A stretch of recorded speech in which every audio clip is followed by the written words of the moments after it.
So you hate your job and you're looking for a way out. Listen, I got a way you can do that with just 5 houses, probably 3. But disclaimer, yes, what I'm going to tell you sounds simple, but it's not easy. It does require work, okay?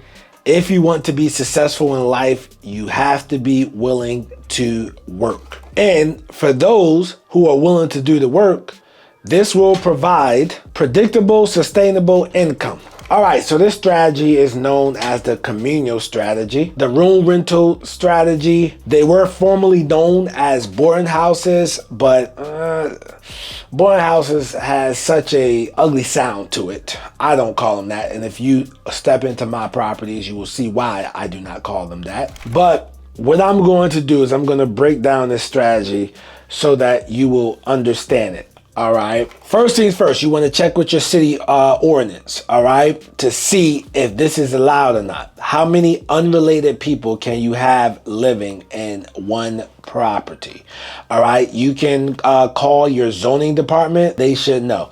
In Mecklenburg County, it is 6. All right. So in Charlotte, we're allowed to have 6 unrelated people, all right, living in one house, okay? After 6, we got to go get licenses and permits, okay? So with that being said, let's say that we find a 4-bedroom property. A 4-bedroom property, this property rents out for $2,200 a month traditionally, but if we do it at a room rental, it can make $4,400 a month, right? So it's basically double. Now, please keep in mind there are expenses in this. So that whole $4,400 is not profit. But what you would do is you would furnish the property, okay? Furnish the property. What I do is I go on Amazon. I do Amazon mattresses and Amazon bed frames and Amazon dressers. I used to go on Marketplace and get everything, but due to an incident with bed bugs and running around the city raggedy, I found out just getting it from Amazon is a lot more easier, dude. So that's what I do, okay? I just get it right from Amazon. Also, you want to put TVs in there. Now, with me, I pay for bi-weekly cleanings. All right, I want my places nice. I'm not going to depend on them to clean the shared spaces, just their rooms. I got bi-weekly cleaners. That's about $100 every other week for them to clean the shared spaces and the shared bathrooms. Okay, and I got a internet bill. Ideally, if they have AT&T fiber in that particular area, definitely get that. That's a plus for people who work from home. Listen, we're trying to attract the right crowds, all right? You want to get AT&T fiber. It's really fast. It's really dope too. So with that being said, I put TVs in the room. A 50-inch TV don't cost nothing, bro. It's like $200-$300 these days, bro. Probably get them for like $250 for like a 50-inch, right? So that means everything to them, okay?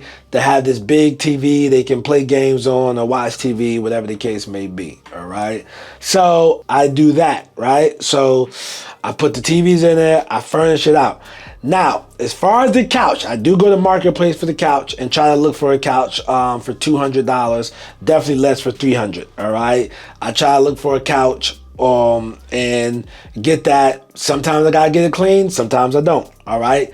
So now I have my couch. Now, me personally, I do put kitchen gadgets up. One of the kitchen gadgets I put up, this is optional, is an air fryer, okay? I put an air fryer in there. Sometimes I may or may not do a blender. I tried the coffee maker, but I realized that people didn't touch it, all right? So not everybody's a coffee drinker. So with that being said, when you walk into my properties, I want it to feel like a home and not a boarding house. I don't want that crowd. I price my rooms with a shared bathroom of $250 a week. The reason being I price it like that at $250 a week is because I'm pricing out a certain crowd, all right? I want a certain demographic. I want working professionals in my property. All right, now, let's say we got it all furnished out. Let's go to marketing.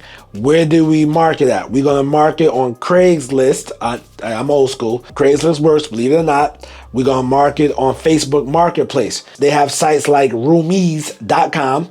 All right, that's roomies.com, which is ROOMIES.com. They have roomster.com.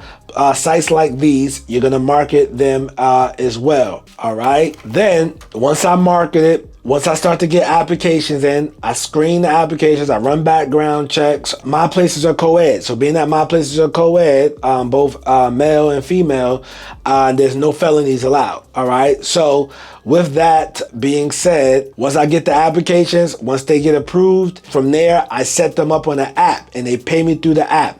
I do not run Cash App business. I do not run Zelle business. That's a nightmare for the bookkeeper that has to do my books. No, I run it through an app so I know exactly who paid, who didn't pay, what house it came from, etc. All right. So I do that. With this strategy, yes, you can go out and just get 4 and 5, 6-bedroom houses and start cash flowing. But I strongly recommend you buying these properties at a discount. You buy them at a discount. We're investors. I don't care about, I'm going to make $4,000, $5,000, $6,000 and the mortgage is only $2,800. No. You still go out and look for a discount. All right. It's a plus if you're near bus lines. Not everybody has a car. Okay. It's a plus if you're near bus lines, public transportation. It's a plus if you're near center city of that city. So just keep that in mind. These things out in the nicer areas, they can still do well. But if you're near public transportation, I noticed you get a lot more applicants willing to submit their application. Okay. Now, check out how one of my mentors makes $60,000 off of one house.